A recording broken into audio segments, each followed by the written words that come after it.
I'm Steve Johnson, Executive Director of Five Stone Media. During this COVID-19 era, church leaders and mental health professionals are experiencing an unprecedented need for practical, biblically sound mental health resources. We recognize that God began positioning us 18 months ago to step into Christian mental health resource production, and we would love to have you be a partner with us in that journey. You can simply log on to fivestonemedia.com/donate. Everything you do from then on is different. One of the detectives, I think his name was He was a Derek. golden boy. And all we can do right now is come together. Extreme domestic violence, multiple rapes.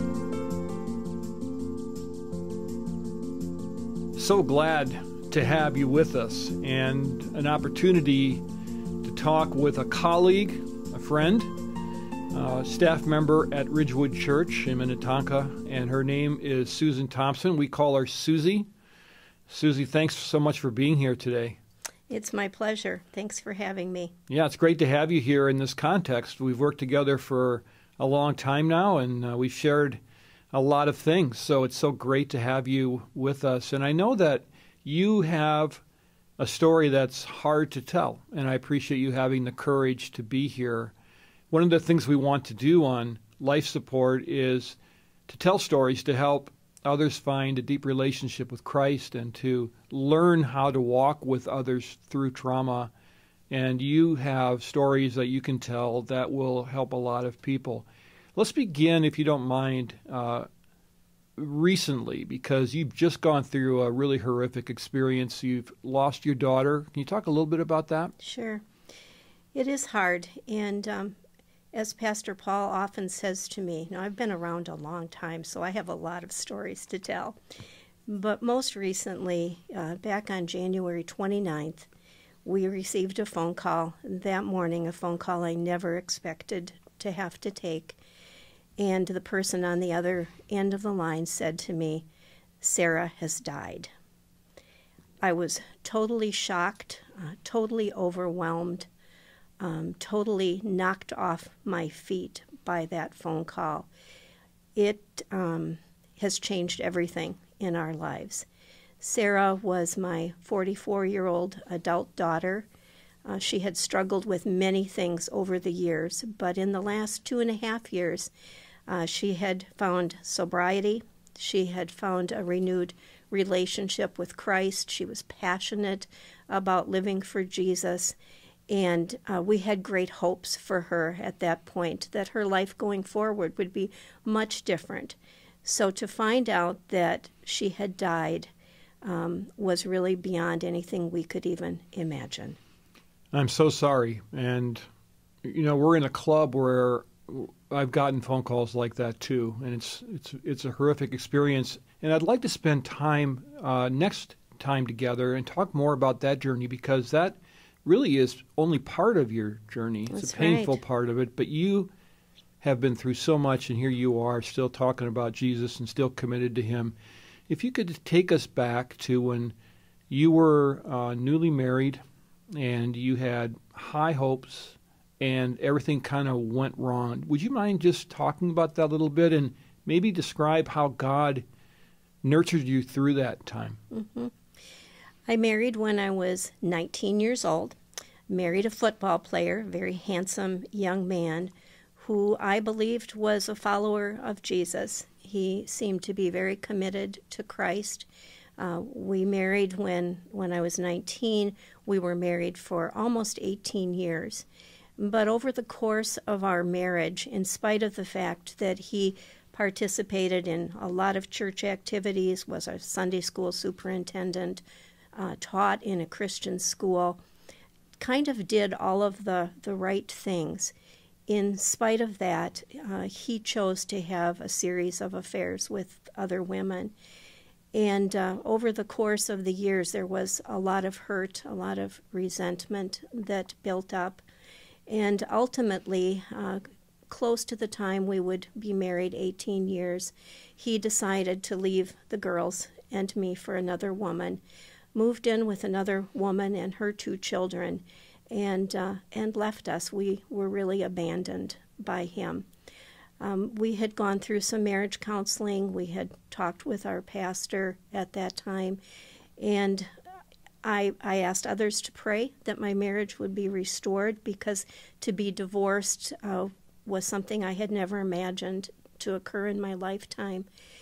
He refused to go any further with the counseling, and as we spoke with our pastor one last time, the pastor said to him, "Are you willing to live with the consequences of your sin?" And he said, "Yes, I am." And that was sort of the straw that broke the camel's back. He moved out, moved in with the woman and her 2 daughters. He and I had 2 daughters. And so a terribly painful experience for both the girls and for myself. It was a time of great loss, because as a result of that, we also lost our home.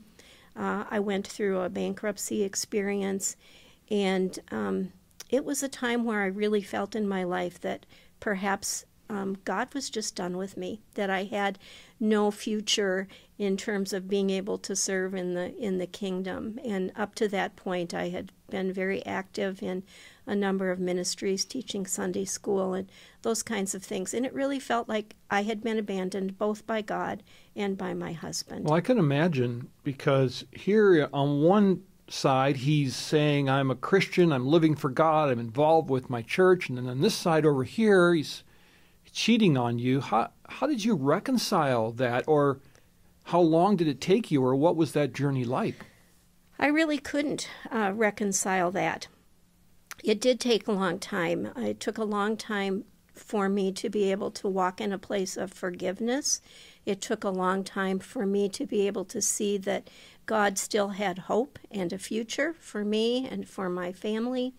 And a lot of the healing that I received actually came from a woman in our church who was a Stephen minister. And it was that Stephen minister who would sit with me through tears, through anger, all of the things that actually characterize grief. And she sat with me through those hours over a cup of coffee and said, no, God is not through. God is not finished with you yet. But it was a long journey, and during that time I worked a full-time job, a part-time job, just trying to hold my family together.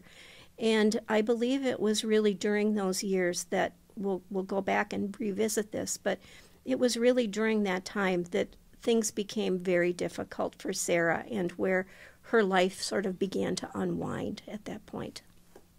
What about forgiveness? As you have journeyed through, you're an ordained pastor. You do counseling. You do pastoral care here at Ridgewood. You talk to a lot of people that are going through the same stuff. Mm-hmm. A shocking amount of people that go through this. It's true. How have you gone about forgiving him in order to free yourself from the burden of carrying around bitterness and so forth? I think one of the things that I learned over time is that forgiveness doesn't come in one decision. It's not a one decision thing. First, I actually had to ask God to make me willing to forgive, and to pray that he would make me willing to let go of that hurt and that pain. And the other thing that I came to realize is that forgiveness was ultimately for me and for my healing. It took him off the hook of my trying to get revenge or be resentful, and to allow God to deal with him in the way that God would choose to deal with him. Now, quite honestly, this has been 32 years. I have not seen a whole lot that has changed in his life, but I can see him, I can speak to him, and we can be civil with one another, and I know that I no longer carry around that weight. And so I think that forgiveness, while it is a process, is absolutely essential for people to be healed mentally and spiritually, emotionally. Forgiveness is an essential element of that. But forgiveness is not the same as just saying, you know what, it didn't happen. No. I'm going to move on. It's a long process. When I tell people about my journey of forgiveness to the man that shot our son, that is a long, long process, and you end up making a decision at some point where it's like you're at a crossroads, and it's either going to be, I'm going to work toward forgiveness and follow Christ, or I'm going to get bitter and put aside all the things I know about following Christ. It's true. Because I don't think you can have it both ways. No, you can't. And what you realize is that the unforgiveness eats away at your soul, and it tears at your relationship with Christ rather than building it up and in walking in a sense of freedom. That unforgiveness hurts you more than it hurts the other person. And so it does become a decision. It is a decision, but I don't think it's just a one-time thing. Okay, I'm going to just let that go. And you're right. We live with memories. The memories fade over time, and they are less painful. But we do live with that. No doubt that there are women listening right now that are dealing with this. Mm-hmm. Single parents that are separated, or men that are trying to raise their kids. What would you say to them? Give them hope that you found through that process. It isn't the end. The end of a relationship is not the end of your life. It is not the end of God's plan for you. And in fact, God will take that brokenness. If you allow Him, He will take that brokenness. He will take that hurt.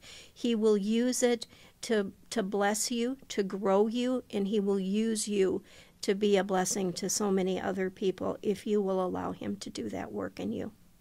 Because that's the hope you need to keep going, and that is truth. And the enemy is always trying to steal that truth. Mm-hmm.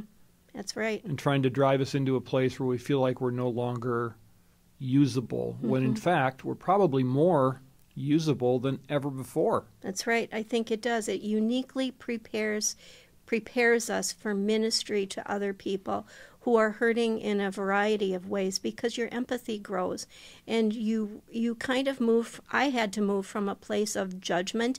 I grew up in a family where no one had ever been divorced. I was a little bit judgmental about people who had gone through a divorce. Like, what is wrong with them? How come they couldn't make it work? And you realize through your own pain that life is not that simple. It is not that black and white. And God's plan for you remains good. And so to hold on to hope and to realize that your value, your self-esteem is not just rooted in that relationship.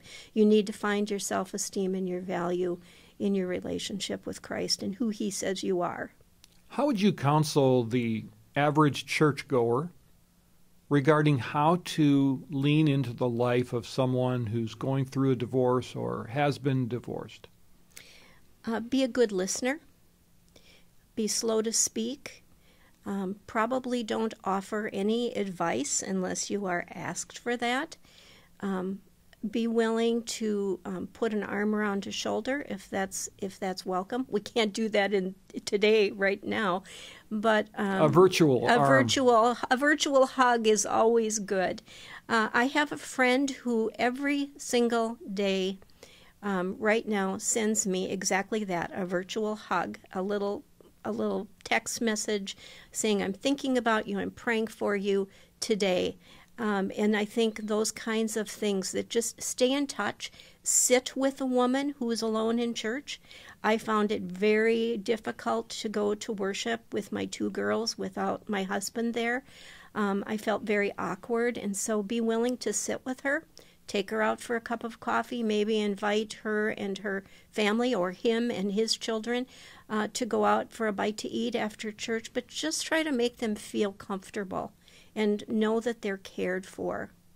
Unfortunately, many who are divorced flee churches because they feel that kind of judgment or that awkwardness, and they really need to be in church more than ever before. Absolutely. Absolutely. It's essential. And I grew up in a time where there were far fewer people going through divorce.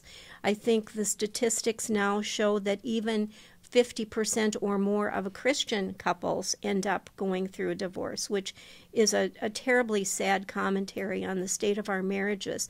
But it is a reality, and we have a lot of hurting children as a result of that. So anything that people can do to make the person going through a relationship breakup know that they are cared about, without giving much advice and without, don't throw a Bible verse at them. Don't be simplistic, but be caring. Yeah, that's great advice. Our guest is Susie Thompson. She's an ordained pastor, and she is my colleague at Ridgewood Church. She does counseling, oversees pastoral care, and just generally helps people a lot. And you mentioned, Susie, the children, and this would be a good chance now to transition into Sara's story. Mm-hmm. And Sara's story is a tough story that you've had to live through, but it's also a place where I think that you've grown a lot and you've learned a lot, and a lot of what you bring now to the table is because of those experiences. But you mentioned that during your divorce, mm-hmm. that's when Sara began to struggle. Mm-hmm. Tell me about that. It's true. I think the sense of rejection, feeling rejected by her daddy, someone who was supposed to love her more than anybody else in the world, having daddy leave and having daddy move in with another woman who also had 2 girls about the same age as our girls. That sense of being rejected, being abandoned, marked her life and her relationships going forward, really from the time she was about 14 years old. She was 12 when my husband, my first husband, left us.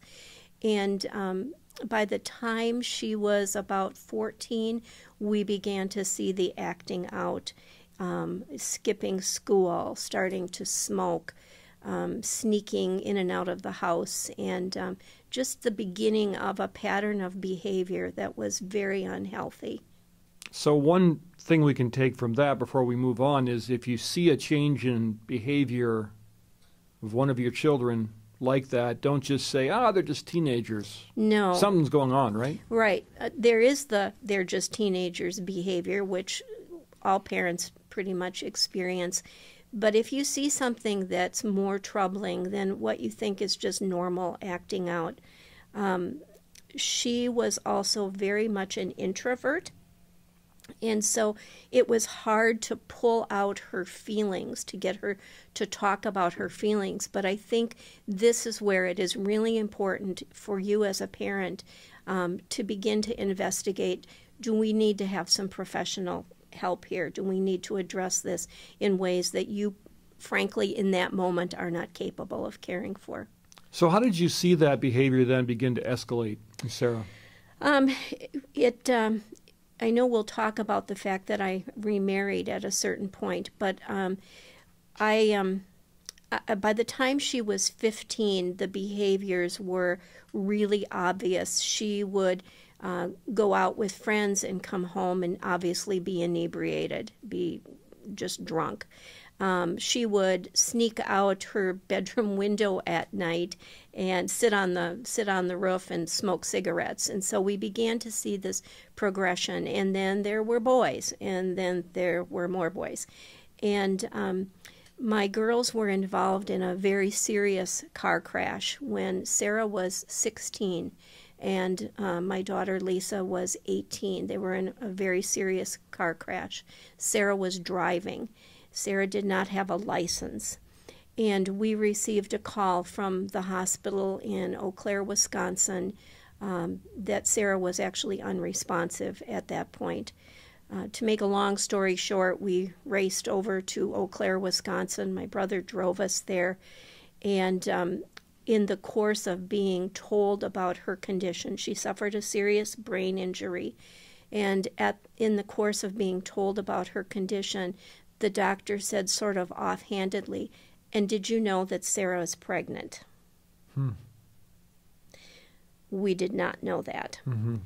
And Sara went on to, after a long recovery, both girls in the hospital and physical therapy, Sara went on to deliver a baby girl 6 months later. Wow, a lot of things changed really quickly. Now, when you say we, were you remarried by this point? I was remarried by that point. And the Lord brought into my life a man who, he makes me smile. He's totally different from my first husband. He is very practical. He is very no-nonsense. And he is exactly what we needed. And so he and I married 2 years after my divorce from my first husband. And he has taken on, not just me, but taken on 2 girls who were both teenagers at that time, and been an amazing husband and an amazing father to them in so many ways. And being a blended family is hard. It is hard, but we were blessed. We've really been very blessed. He has 3 children. He has 2 girls and a son. I have 2 girls. And when we were married, they were all between the ages of 14 or 15, and 21. And they have blended together really well, and we really have a great relationship. So we've been very blessed in that area. Yeah, he's a good guy, and he has a lot of incredible foundation to him. He's very grounded. It's true. And he's very, very wise. And so God brought him into your life at the perfect time. God seems to do that. He does. He does. He seems to bring to us what we need in that particular time. And I think about the way that my husband has been such a rock for our family. And he really got more than he bargained for when he married me, taking on 2 girls. Now, my older daughter, she's always been on track, shall we say. Never had a lot of issues with her, never had any issues with his 3 children. But Sara presented a lot of challenges. In a lot of ways, she was the most challenging and also the most lovable in a lot of ways. Well, I want to pursue her life and what happened next when we get together next time. Okay. Because it's a hard part of the story, but there's also a lot of hope in that story. Mm-hmm. And I want to talk a little bit next time about the church that she found and the amazing ministry that church does in the area of recovery. Susan Thompson has been our guest. She is an amazing woman. She's an ordained minister, and she works here at Ridgewood, and we're going to talk to her next time, too, and find out more about her most recent loss and trauma. You know, suffering is very, very real, and trauma hurts. But we can be encouraged that God never leaves our side in the midst of it. The Bible tells us in 1 Samuel 12:22, "For the Lord will not abandon his people on account of his great name, because the Lord has been pleased to make you a people for himself."